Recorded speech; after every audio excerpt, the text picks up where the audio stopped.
In this painting by Vincent Van Gogh, you get a completely different vibe from his earlier works in Amsterdam. You see, by this point, Vincent has arrived in Paris, and he's set up by his brother Theo in a studio very near to Theo's office, to Theo's art gallery. So Vincent is in a very stable, very steady state of mind at this point.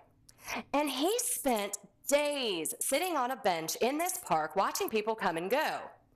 He found this place to be very restorative, and he wanted to paint it, but he was having trouble deciding upon the composition.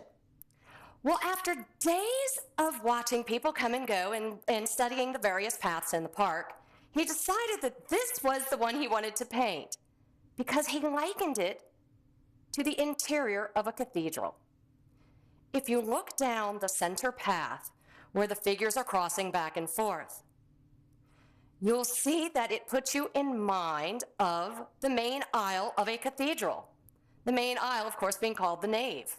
So you have the nave of the cathedral running into the distance, and on the far right and on the far left, you have these gigantic fir trees, which are supposed to remind you of the columns, row of columns, going into space towards the apse end of the cathedral, the end where the altar is always housed.